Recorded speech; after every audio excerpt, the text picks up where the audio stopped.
Hello friends, welcome to video education point. सबसे पहले आप सबका धन्यवाद हमारे चैनल से जुड़ने के लिए। और फ्रेंड्स, चैनल पे अगर नए हैं तो चैनल को सब्सक्राइब जरूर कर लें और वीडियो को लाइक जरूर किया करें। फ्रेंड्स, वीडियो को बनाने में काफ़ी मेहनत लगती है।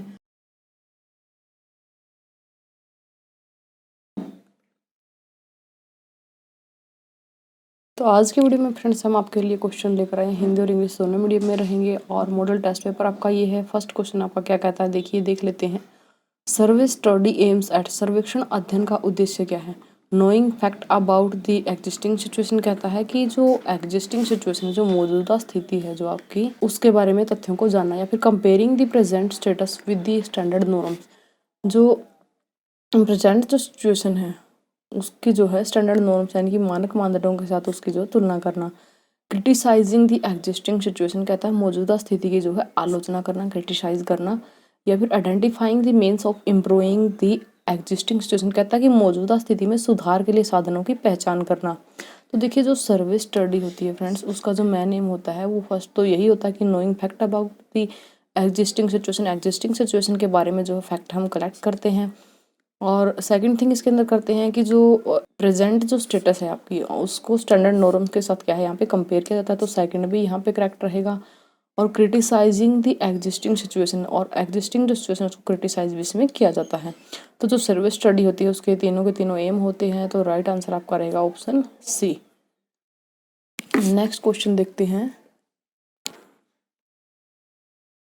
What are the 5 stages of growth. कौन से जो 5 स्टेजेस हैं इसके ग्रोथ के according to Greiner's model of change. Greiner का जो मॉडल है चेंज का, उसके अंदर क्रिएटिविटी, डायरेक्शन, डेडिकेशन, कोलैबोरेशन या कंसेप्ट, और या फिर create, dictate, delegate, collaborate and control, या फिर direction, concept, collaborate, creativity and delegation.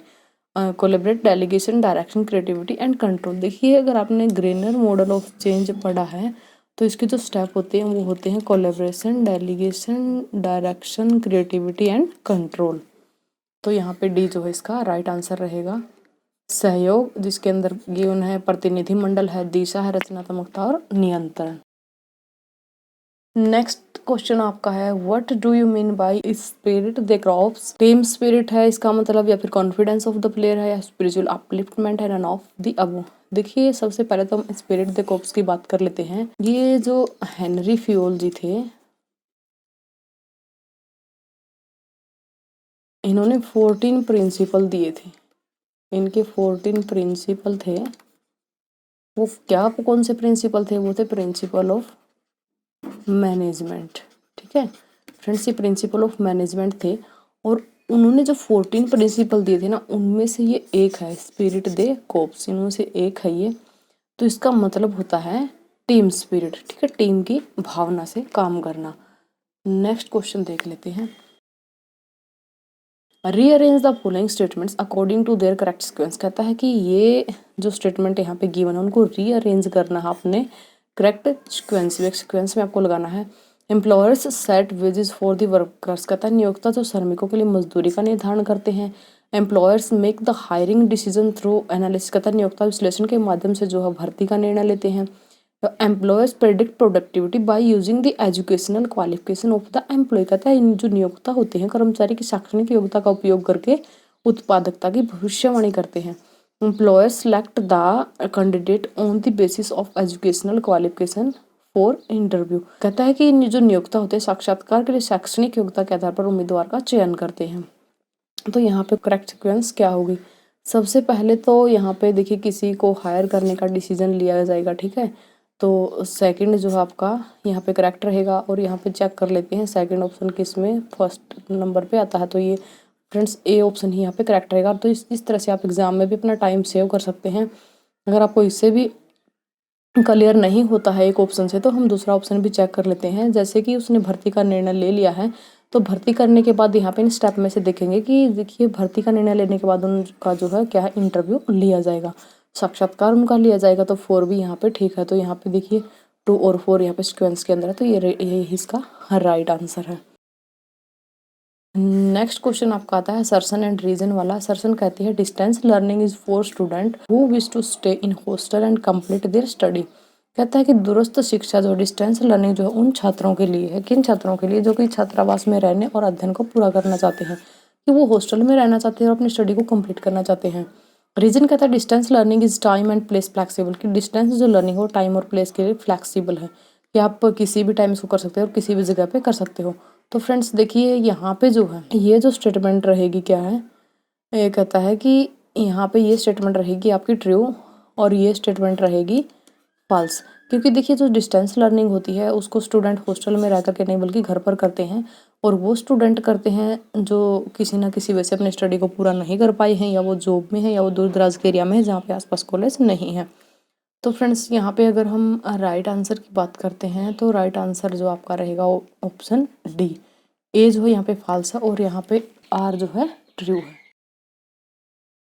आपको अरेंज करना है ABCD टेक्निक जो REBT काउंसलिंग के अंदर दी गई है।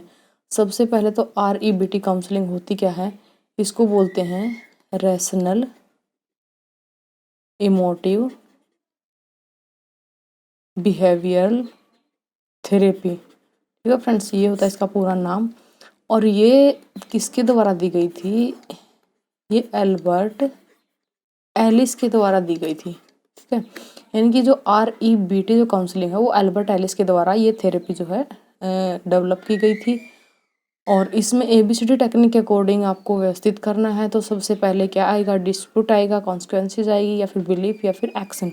तो सबसे पहले जो चीज़ आएगी वो यहाँ पे आती है फ्रेंड्स एक्शन, उसके बाद आपका आता है बिलीफ, और उसके बाद आती है कॉन्सिक्वेंसेज, उसके बाद आता है आपका डिस्प्यूट। तो ये जो है आपका यहाँ पे ये किस के अंदर आपको मिलेंगे, ये मिलेंगे फ्रेंड्स ऑप्शन ए के अंदर। 4 3 2 1 ऑप्शन ए यहाँ पे आपका करेक्ट है। तो राइट आंसर यही है। नेक्स्ट क्वेश्चन देख लेते हैं। An event which portrays the initiation of more than one activities कल करता है। एक घटना जो एक से अधिक गतिविधियों की दीक्षा को चित्रित करती है उसको कहा जाता है head event, dual event, merge event या बर्स्ट इवेंट। तो वो होता है burst event. Next question, according to the definition given by UNESCO, information and communication technology not include. Information और कम्युनिकेशन टेक्नोलॉजी में क्या इंक्लूड नहीं, किसके अकॉर्डिंग, यूनेस्को की डेफिनेशन के अकॉर्डिंग। इंफॉर्मेशन टेक्नोलॉजी नहीं है, इन्हांसमेंट इन टेक्नोलॉजी नहीं है, या फिर कम्युनिकेशन टेक्नोलॉजी नहीं है, या फिर नन ऑफ दिस। देखिए यूनेस्को की डेफिनेशन के अकॉर्डिंग अगर हम देखें तो इन्हांसमेंट इन टेक्नोलॉजी वहाँ पे नहीं है, तो यही जो है इसमें इंक्लूड नहीं है। तो बी यहाँ पे राइट ऑप्शन है। नेक्स्ट क्वेश्चन आपकी स्क्रीन पे है, चूज द करेक्ट स्टेटमेंट। आपको करेक्ट स्टेटमेंट इसमें से देखनी है। Placement assessment occurs after the student has completed the course. कहता है जो प्लेसमेंट असेसमेंट होती है वो जो है पाठ्यक्रम के पूरा होने के बाद होती है स्टूडेंट की। ठीक है, फॉर्मेटिव असेसमेंट कहता है कि थ्रू आउट द कोर्स होती है। समेटिव असेसमेंट कहता है कि एंड ऑफ द कोर्स होती है। ठीक है, और डायग्नोस्टिक असेसमेंट कहता है not a form of pre assessment. तो देखिए अगर हम राइट आंसर की बात करें तो आपका जो राइट आंसर रहेगा वो यही रहेगा, फर्स्ट सेकंड एंड थर्ड।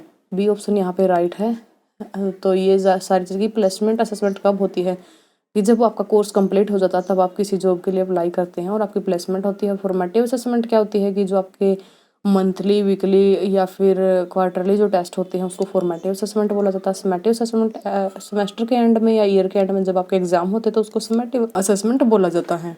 और डायग्नोस्टिक जो असेसमेंट है not a form of pre assessment कहता है कि प्री असेसमेंट की फॉर्म नहीं है। लेकिन फ्रेंड्स यहाँ पे जो है ये गलत है, तो इसलिए यहाँ पे पता चल जाता है हमें ये तीन स्टेटमेंट जो है यहाँ पे ठीक है। नेक्स्ट क्वेश्चन कहता है how educational technology achieves it's objective, कि एजुकेशनल जो टेक्नोलॉजी अपने ऑब्जेक्टिव को किस तरह से अचीव करती है। बाय कम्युनिकेटिंग, कम्युनिकेट करते हुए, संवाद करते हुए, बाय प्रोवाइडिंग गाइडेंस या मार्गदर्शन प्रदान करते हुए, थ्रू इफेक्टिव टीचिंग कहता है प्रभावी शिक्षण के माध्यम से, या through application of science and technology. तो ये करेगी through application of science and technology. ठीक है, इस तरह से अपने ऑब्जेक्टिव को अचीव करती है शैक्षिक प्रौद्योगिकी। ऑप्शन डी करेक्ट है। नेक्स्ट क्वेश्चन देखते हैं। आपको मैच करना है, यहाँ पे कुछ डिफ़िकल्टीज गिवन है, जैसे डिस्फेजिया है, डिसकैल्कुलिया है, डिस्प्रेजिया है, डिसलेक्सिया है। Difficulty in reading, difficulty in fine motor skills, या लैंग्वेज डिफ़िकल्टी, और डिफ़िकल्टी इन मैथमेटिक्स। देखिए ये जो क्वेश्चन है काफ़ी इंपॉर्टेंट है, ये आपके सभी टेट एग्जाम में पूछा जाता है। चाहे आप एसटेट देते हैं, चाहे आप सीटेट देते हैं, चाहे आप यूपी टेट देते हैं, चाहे आप रीट देते हैं। तो काफ़ी सारे जो एग्जाम, या फिर DSSB का एग्जाम आप देते हैं, तो काफ़ी सारे एग्जाम में जो है इनमें से कोई ना कोई ऑप्शन जो है उसी को क्वेश्चन बना करके दे दिया जाता है। तो देखिए सबसे पहले हम बात कर लेते हैं डिस्पेजिया क्या होती है। एक ऐसी कंडीशन होती है जिसमें शब्दों को प्रोड्यूस करने, उनको अंडरस्टैंड करने में जो है प्रॉब्लम आती है, यानी कि स्पीच डिसऑर्डर भी जो है इसको आप कह सकते हैं। तो ये जो है मैच करेगा आपका लैंग्वेज डिफ़िकल्टी से। डिसकैलकुलिया क्या होती है, मैथमेटिक्स से रिलेटेड जो प्रॉब्लम होती है वो आपकी डिसकैलकुलिया की कैटेगरी में आती है। और डिसफ्रेजिया जो होती है फ्रेंड्स, मोटर कोऑर्डिनेशन के अंदर आपको जो प्रॉब्लम होती है वो आती है आपकी वो डिस्लेक्सिया के अंदर। तो डिसलेक्सिया आपकी डिफिकल्टी होती है रीडिंग के अंदर। तो राइट आंसर देखिए फ्रेंड्स कौन सा होगा। यहाँ पे आपका ए जो है मैच करेगा थर्ड से, और बी जो है डिसकैलकुलिया जो है आपका मैच करेगा फोर्थ से। तो सी जहाँ ये है राइट आंसर, यहाँ पे आपका राइट आंसर रहेगा सी ऑप्शन। नेक्स्ट क्वेश्चन है participant observation method is used. जो प्रतिभागी अवलोकन होता है, इनके ऑब्जर्वेशन की एक टाइप है पार्टिसिपेंट ऑब्जर्वेशन। तो उसमें का जो है कौन से तरीके में यूज करता है, एक्सपेरिमेंटल रिसर्च के अंदर इस मेथड का यूज करते हैं, या फिर एथनोग्राफिक स्टडी के अंदर करते हैं, या फिर हिस्टोरिकल रिसर्च में, या फिर एक्स पोस्ट फैक्टो रिसर्च के अंदर इसका यूज किया जाता है। फ्रेंड्स देखिए जो पार्टिसिपेंट ऑब्जर्वेशन होती है उसका यूज हम करते हैं एक्सपेरिमेंटल रिसर्च के अंदर। नेक्स्ट क्वेश्चन आपका असर्शन और रीजन वाला है। Gagne made exceptional contribution in the field of instructional design. कहता है गैगने ने जो है अपना कंट्रीब्यूशन दिया है किसके अंदर, असाधारण योगदान उन्होंने दिया है निर्देशात्मक डिजाइन के अंदर। कहता है गैगने हैज प्रोफाउंडेड ADDI मॉडल। देखिए फ्रेंड्स यहाँ पे असर्शन तो ठीक है लेकिन रीजन जो है यहाँ पे गलत है। देखिए गैगने ने जो दिया है वो है फ्रेंड्स इनका 9 इवेंट मॉडल। ठीक है, 9 इवेंट मॉडल जो है इनका गैगने के द्वारा दिया गया है। और अगर हम बात करें ADDI मॉडल की, तो ADDI मॉडल जो है ये फ्लोरिडा स्टेट यूनिवर्सिटी के द्वारा डेवलप किया गया था। ठीक है, फ्लोरिडा स्टेट यूनिवर्सिटी ने इसको डेवलप किया था और ये डेवलप किया था 1975 के अंदर। अगर बात करें ADDI की, तो A मतलब होता है एनालिसिस, D का मतलब होता है डिज़ाइन, नेक्स्ट D का मतलब होता है डेवलपमेंट, और I का मतलब होता है इम्प्लीमेंटेशन। ठीक है फ्रेंड्स, और जो E होता है उसका मतलब होता है इवेल्युएशन। इसको आप नोट कर लेना। और यहाँ पे आपका जो राइट आंसर रहेगा वो रहेगा ऑप्शन सी यहाँ पे आपका राइट रहेगा। Thanks for watching friends. अगर आप चैनल पे नए हैं तो चैनल को सब्सक्राइब जरूर करना, और फ्रेंड्स वीडियो को लाइक ज़रूर कर देना, और ज़्यादा से ज़्यादा अपने फ्रेंड्स के साथ शेयर जरूर कर लेना, क्योंकि ये जो क्वेश्चन है काफ़ी इंपॉर्टेंट क्वेश्चन है। सभी एग्जाम के लिए ही इंपॉर्टेंट है, सिर्फ एजुकेशन के लिए ही नहीं, सभी एग्जाम के लिए इंपॉर्टेंट क्वेश्चन जो है ये रहेंगे। आई होप आपको वीडियो पसंद आई होगी, और मिलते हैं नेक्स्ट वीडियो में। तब तक के लिए बाय बाय।